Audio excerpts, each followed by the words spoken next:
Rahim. Assalamu alaikum wa rahmatullahi wa barakatuhu. Welcome back to Toppers Academy. Dear students, logical reasoning को हमने शुरू किया है जिसमें topic number 1 and topic number 2 ये कंप्लीट हो चुका है। आज हम टॉपिक नंबर 3 यानी क्रिटिकल थिंकिंग को शुरू करने जा रहे हैं। तो टॉपिक नंबर 3 को पहले हम डिफ़ाइन कर लेते हैं और डिफ़ाइन करने के बाद कुछ MCQs सॉल्व कर लेंगे क्रिटिकल थिंकिंग के हवाले से। पहले डेफिनेशन को देखें। अगर मैं क्रिटिकल थिंकिंग को डिफ़ाइन करूं, it is a process. Definition इसलिए लिखवा रहा हूं, कभी कभार MCQs में डेफिनेशन भी आ जाती है, ठीक है। तो आप लोगों ने फिर डेफिनेशन को भी समझना होगा। It is a process of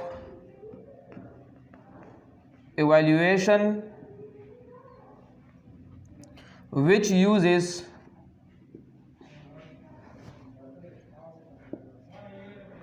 logic to separate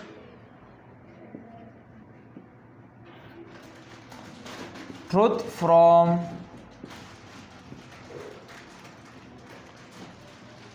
falsehood, and similarly reasonable from unreasonable statements। क्या मतलब है इस डेफिनेशन का कि ये एक ऐसा प्रोसेस है critical thinking which uses logic, जो लॉजिक को यूज़ करेगा। और लॉजिक आप लोगों को मैंने ऑलरेडी डिफ़ाइन किया है कि it is actually a mind game. इसमें आप लोगों ने हाजिर दिमाग रहना होगा, आप लोगों ने सोच विचार करना होगा और आप लोगों ने उन स्टेटमेंट्स में क्या करना होगा, ट्रूथ फ्रॉम फॉल्सहुड। कुछ स्टेटमेंट्स गिवन होंगे, आप लोगों ने उसमें जो स्टेटमेंट्स ठीक होंगे वो सेपरेट आउट करने होंगे, या कुछ स्टेटमेंट्स होंगे उसमें एक गलत होगा बाकी सारे ठीक होंगे। जो गलत होगा आप लोगों ने उसको पॉइंट आउट करना होगा। तो ये क्रिटिकल थिंकिंग की डिफिनीशन हो गई। अभी हम MCQs की तरफ आते हैं। किस टाइप के MCQs क्रिटिकल थिंकिंग के हवाले से आ सकते हैं, तो चलिए हम शुरू करते हैं MCQs को। पहला MCQ है, how many correct words can be found out from the given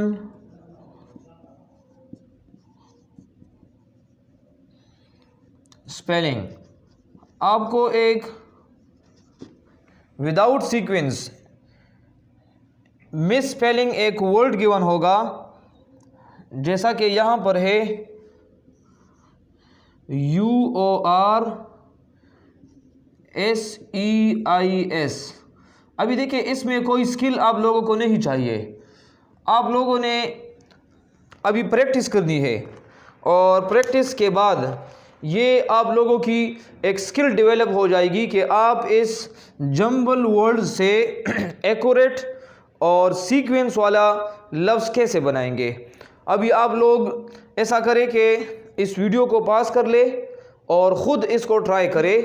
ये जो अल्फ़ाबेट्स मैंने लिखे हैं इसको आप लोग सीक्वेंस में कर ले।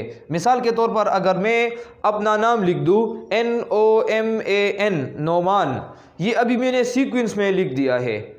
अगर इसको मैं इर्रेगुलर करके लिख दूँ, O को स्टार्ट में लिख दूँ, N को फिर सेकंड पर लिख दूँ, तो ये फिर कुछ और बन जाएगा। तो ये भी एक ऐसा वर्ड है जो मैंने सीक्वेंस को उसमें गलत कर दिया है। आप लोग इसको सीक्वेंस में लिख दे।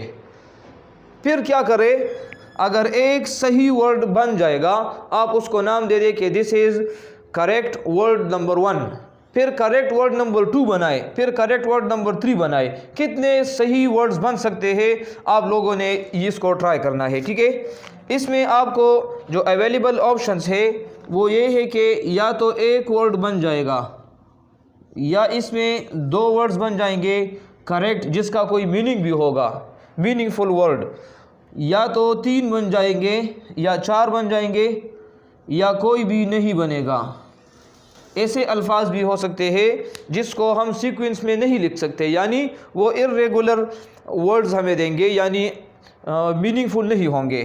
तो आप लोग इसको ट्राई करें। अगर आप लोगों ने ट्राई कर दिया है तो बहुत अच्छी बात है, ट्राई नहीं किया तो यहाँ पर देखें। अभी आप लोगों ने इसको सॉल्व कैसे करना है, आप लोगों ने अपने साथ बारी बारी नंबर पर एक एक लफ्ज़ बनाना है। मिसाल के तौर पर अगर यहाँ पर मैं इसको ट्राई करूँ, अगर मैं लिखूँ कि स्टार्ट में आर आता है, लेट सपोज अभी मैं इसको ख़ुद से ट्राई कर रहा हूँ, ठीक है, और आर के बाद अगर मैं लिख दूँ ई, फिर लिख दूँ आई।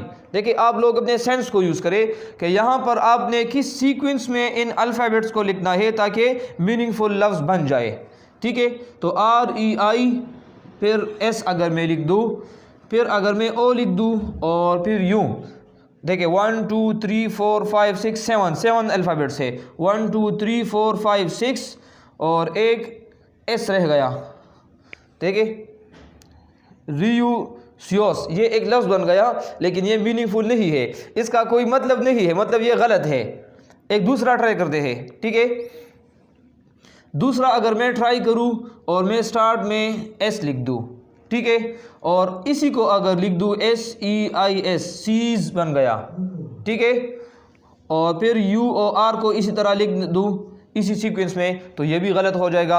आप बहुत सारे अल्फाज इसको ट्राई करेंगे लेकिन ये आप लोगों के माइंड पर डिपेंड करता है। मैंने बताया पहले में कि इसके लिए कोई डिफाइंड रूल्स नहीं है, ये आप लोगों की प्रैक्टिस और आप लोगों की स्किल पर डिपेंड करता है कि आप लोगों का माइंड कितना शार्प है और कितने कम से कम टाइम में आप लोग मीनिंगफुल वर्ड इससे बना सकते हैं, ठीक है। तो यहाँ पर जो करेक्ट वर्ड बनता है मैं यहाँ पर आप लोगों के लिए वो लिख देता हूँ और आप लोग फिर इसको ट्राई भी करेंगे, ठीक है।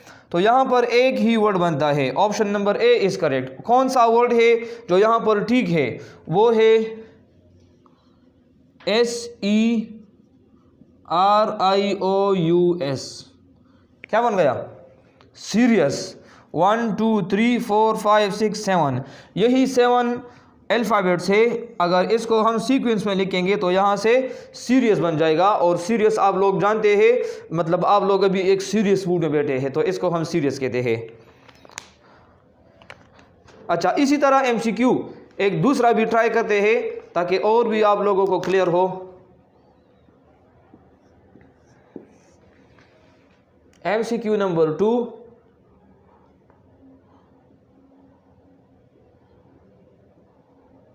चलिए शाबाश, इसको आप लोग ट्राई करें। इसको भी आप लोग एक मीनिंगफुल लफ्ज़ में कन्वर्ट करें और देखें कि कितने एमसीक्यू बन सकते हैं।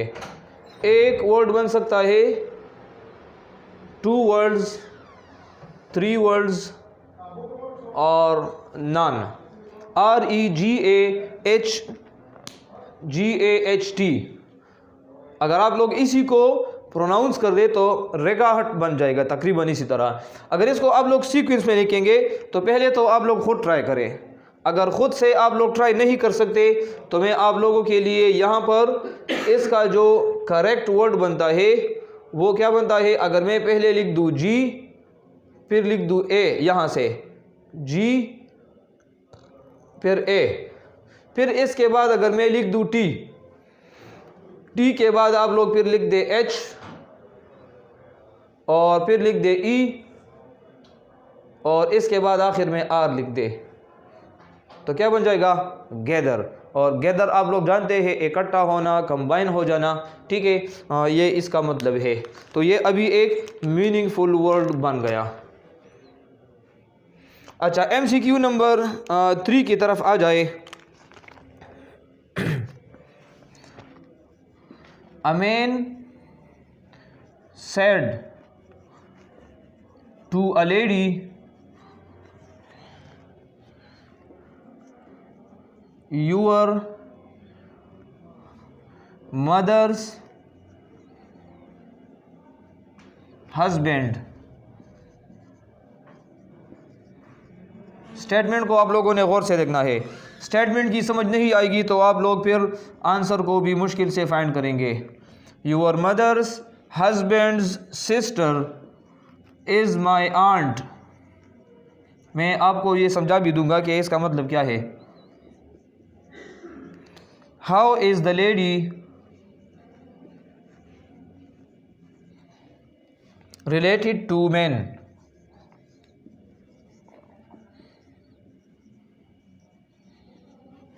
इसके अवेलेबल ऑप्शंस क्या है? Option number A sister, option number B daughter, option number सी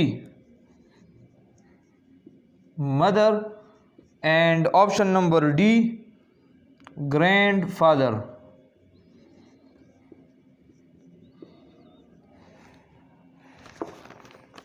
देखिए बहुत टेक्निकल क्वेश्चन है, गौर से देखिए। A man said to a lady, एक आदमी है जो एक लेडी से कहता है योर मदर्स हस्बैंड्स सिस्टर,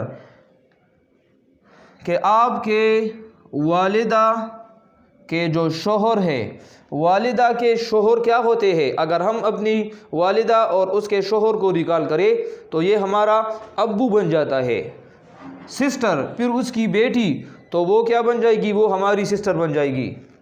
ठीक है। इज़ माई आंट, वो मेरी आंटी है। ये आदमी मैन इस लेडी से बात कर रहा है, ठीक है ना। How is the lady related to the man, ये लेडी और ये आदमी, ये दोनों आपस में क्या लगते हैं? एक दूसरे के। सोचिए, शाबाश।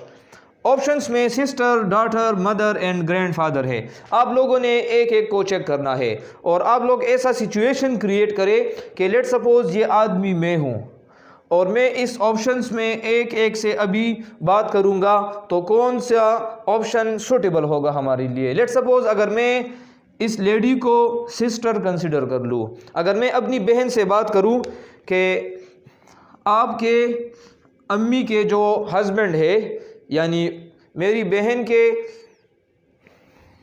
मदर्स, उसकी अम्मी ऑलरेडी मेरी अम्मी हो गई, ठीक है, और उसके हस्बैंड यानी मेरे अब्बू हो गए, और उसकी फिर बेटी यानी वो मेरी सिस्टर हो गई। तो मेरी सिस्टर क्या मेरी आंटी लगती है? गलत। तो ऑप्शन नंबर ए यहाँ पर ये this is not the correct option.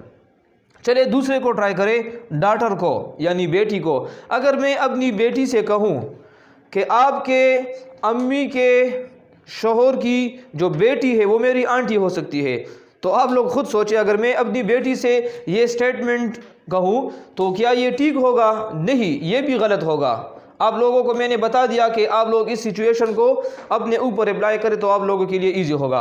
अच्छा, अगर मैं अपनी अम्मी से कहूँ, थर्ड ऑप्शन को हम चेक करते हैं। अगर मैं अपनी अम्मी से कहूँ कि आपकी अम्मी जो है, ठीक है, योर मदर्स, के आपकी अम्मी तो मेरी दादी हो गई और उसके हस्बैंड्स मेरे दादा हो गए, और फिर उसकी बेटी यानी मेरी खाला जो हो गई इज़ माई आंट, वो मेरी खाला है। हाँ, तो यहाँ पर ये सिचुएशन परफेक्ट सूटेबल है। तो यहाँ पर option number C is the correct option. ठीक है, आप लोग खुद भी इसको ट्राई कर सकते हैं। अच्छा, एक और एमसीक्यू सॉल्व करते हैं। ये भी बहुत मज़े का एमसीक्यू है। लेट सपोज अगर मैं कुछ स्टेटमेंट्स लिख दूँ, ठीक है। स्टेटमेंट नंबर 1 है Ahmed is older than Ali. Critical thinking के क्वेश्चंस के लिए आप लोगों ने हाजिर दिमाग रहना है। ऐसा नहीं है कि आप लोग लेक्चर को भी देख रहे हैं और आप लोगों ने तकिया भी नीचे रखा है और वहाँ भी आप लोग सहारा ले रहे हैं, ठीक है। First statement, Ahmed is older than Ali. Statement number 2, Sajjad is older than Ahmad.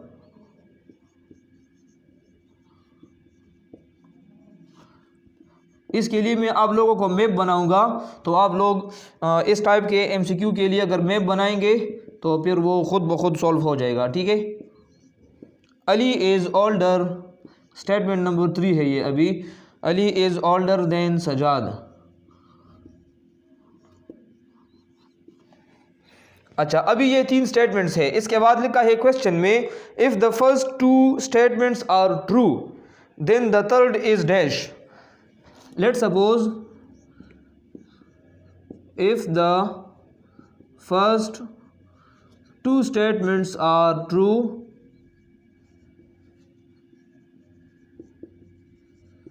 then the third will be dash। आप लोगों ने ये बताना है कि तीसरा क्या होगा, क्या वो गलत होगा, क्या वो ठीक होगा, क्या वो इस MCQ के लिए रिलेटेड है या अनसर्टन है, मालूमात जो है वो नामुकम्मल है, या कोई भी ऑप्शन इसमें नहीं है। यहाँ पर option number A is false,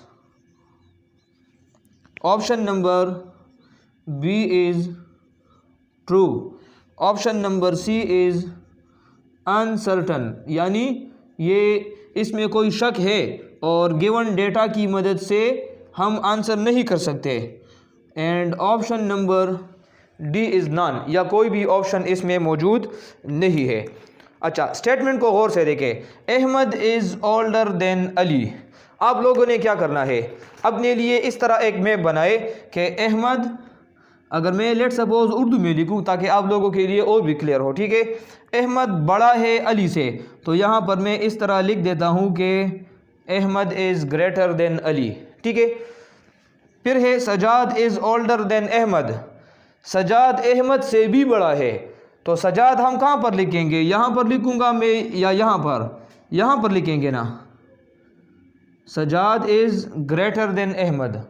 देखिए यहाँ पर ग्रेटर में लेफ़्ट की तरफ आ रहा था, तो यहाँ पर भी मैं ग्रेटर जो है वो लेफ़्ट ही की तरफ इसका जो निशान है वो यहाँ पर करूँगा, क्योंकि अगर एक ही इक्वेशन में 2 इनइक्वलिटीज़ आएंगे तो दोनों की direction always must be the same. या ऐसा नहीं है कि यहाँ पर मैं लेस देन लगाऊंगा, यहाँ पर मैं ग्रेटर देन लगाऊंगा, फिर वो पूरा इक्वेशन का जो सीक्वेंस है वो गलत हो जाता है। तो 2 हो गए कि सजाद ग्रेटर है अहमद से। फिर है statement number 3, Ali is older than Sajjad, Ali Sajjad से बड़ा है। तो आप लोग खुद यहाँ देखें, अली छोटा है अहमद से, अहमद छोटा है सजाद से, तो ऑटोमेटिकली अली छोटा हो गया सजाद से। और हालांकि यहाँ पर लिखा है कि Ali is older than Sajjad, तो ये जुमला बिल्कुल गलत आ गया। स्टेटमेंट जो हमने बनाया है मैप, उस मैप में ये 2 स्टेटमेंट तो ठीक है कि अहमद बड़ा है अली से, फिर सजाद बड़ा है अहमद से, लेकिन अली सजाद से बड़ा है, ये स्टेटमेंट के मुताबिक ये गलत आ रहा है। तो यहाँ पर तीसरा सेंटेंस क्या है, गलत है, तो ये हमारे साथ ऑप्शन नंबर ए फॉल्स में आ जाएगा। क्लियर है, 4 MCQ हो गए। चलिए एक और भी MCQ करते हैं ताकि आप लोगों के लिए क्रिटिकल थिंकिंग के क्वेश्चंस में कोई भी प्रॉब्लम्स ना हो। अगर आप लोगों ने स्क्रीनशॉट लेना है तो ले ले, क्योंकि मैं फिर ये डिफिनीशन और MCQ नंबर 1 मिटा रहा हूँ।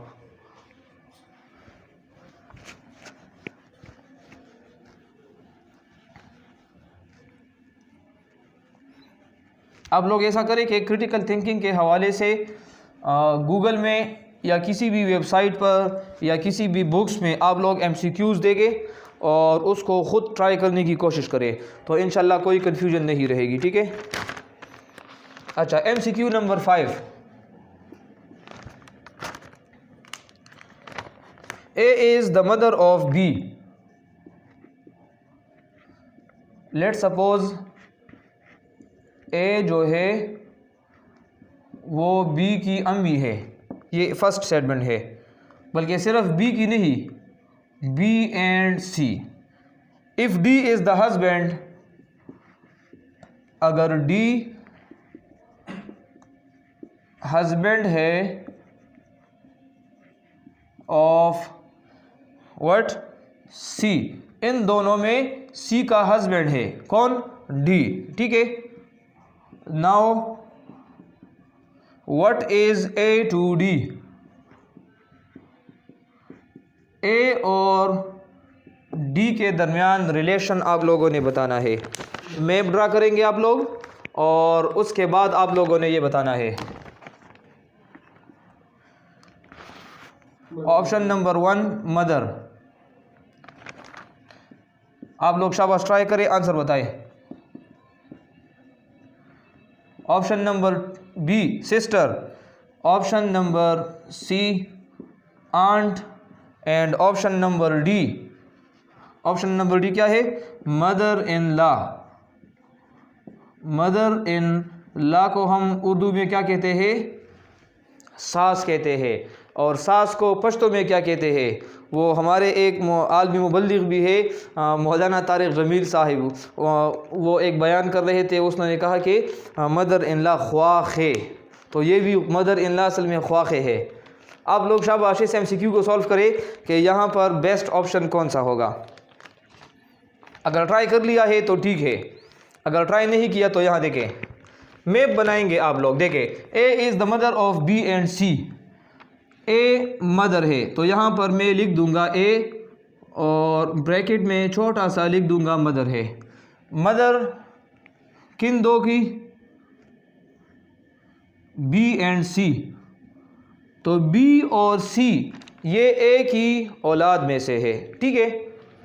If D is the husband of C, अगर डी को हम यहाँ पर इंक्लूड करें जो कि हस्बैंड है किसका? सी का, तो यहाँ से क्लियर हो गया कि सी नेचर में क्या है? सी नेचर में लड़की है, ये गर्ल है, क्योंकि इसका हस्बैंड आ गया। तो यहाँ पर अगर मैं सी का हस्बैंड, यहाँ पर मैं इसके साथ लिख दूंगा कि ये इसका खावंद है, यानी हस्बैंड है किसका? सी का, ये हस्बैंड है। आप लोगों ने अभी ए और डी के दरमियान रिलेशन बताना है, ए और डी का रिलेशन। तो अभी आप लोग खुद बताए कि लड़की का जो खावंद होता है वो उसकी अम्मी के लिए क्या होता है? दामाद होता है ना। तो ये जो दामाद है और ये उसकी क्या है? ये उसकी सास है, ख्वाखे तक है ना। तो यहाँ पर ऑप्शन नंबर डी आ जाएगा, मदर इन लॉ आ जाएगा। आप लोगों के मुंह में पानी आ गया है कि सर हमारी तो सास नहीं है, ख्वाखी निश्ता इंशाल्लाह रब उसी खैर दे दल तमदा से कसान नास दागी ख्वाखी निश्ता, ठीक है। अच्छा, एक और MCQ करते हैं, और MCQ नंबर 6, ये भी तकरीबन सेम नेचर का MCQ है जिस तरह मैंने 4 किया था, तो यहाँ पर और भी प्रैक्टिस हो जाएगी। लेट सपोज ये एक इंग्लिश का नाम है, केविन जोसेफ एंड निकोलस, ठीक है। ये एक 3 लड़के हैं और 3 ब्रदर्स, और तीनों आपस में भाई है। फर्स्ट स्टेटमेंट है, if the following statements are all true. नीचे कुछ स्टेटमेंट्स में लिखूंगा जिसके लिए मैंने फॉलोइंग का लफ्ज़ यूज़ कर लिया है। If the following statements are all true, which of them is the youngest? Which of them is the youngest? आप लोगों ने क्या करना है? 3 भाइयों में सबसे छोटा जो भाई है उसको आप लोगों ने फाइंड आउट करना है। अच्छा, स्टेटमेंट्स आपको गिवन है, इसमें से आप लोगों ने सोचना होगा। पहला है केविन इज़ द ओल्डेस्ट। ये जो केविन है ये सबसे बड़ा भाई है। Statement number 2, Nicholas is not the oldest. Is not the oldest. Nicholas अगर ओल्डेस्ट नहीं है तो या तो सबसे छोटा होगा या दरमियानी होगा, ठीक है। ये 2 ऑप्शंस हो सकते हैं। Option number 3, Joseph is not the youngest. Joseph is not the youngest, और जोसेफ जो है ये सबसे छोटा भी नहीं है। तो क्वेश्चन के अंदर आंसर मौजूद है। अगर कॉमन सेंस है, कॉमन सेंस क्या होता है? अगर कॉमन सेंस को हम डिफाइन करें, which is not very common, जो कि कॉमन नहीं होता, ज़्यादातर लोगों के दिमाग में कॉमन सेंस नहीं होता क्योंकि उसको यूज़ नहीं करते। और यूज़ क्यों नहीं करते? क्योंकि फिर वारंटी स्टार्ट हो जाती है। तो आप लोगों के जहनों पर वारंटी कार्ड, वो चिप कार्ड लगा है, चिप कार्ड को ओपन करें, ठीक है, ताकि आप लोगों का जहन और भी काम शुरू करे। चले इसको शुरू करते हैं। शाबाश। आप लोगों ने क्या करना है, बिल्कुल सेम क्वेश्चन नंबर 4 की तरह अपने लिए पहले मैप ड्रा करें, मैप के बाद ये इजी हो जाएगा, ठीक है। केविन, जोसेफ एंड निकोलस, ये 3 भाई है। If the following statements are true, which of them is the youngest, अगर तमाम बातें ठीक है तो सबसे छोटा भाई कौन सा होगा? पहला, केविन इज़ द ओल्डेस्ट, अगर यहाँ पर मैं लिख दूँ कि एक है केविन, ठीक है। चले ऐसा करते हैं, शॉर्टकट हम यूज़ कर लेंगे, इनके नेम के जो फर्स्ट लेटर्स है सिर्फ वही हम लिख देते हैं, क्योंकि वहाँ पर पेपर में इतना टाइम नहीं होता। एक है के, एक है एन और एक है जे, इन तीनों को, ठीक है। केविन इज़ द ओल्डेस्ट, के सबसे बड़ा है, तो यहाँ पर मैं इस तरह लिख दूंगा कि के इज़ ग्रेटर देन, अभी के ग्रेटर देन है।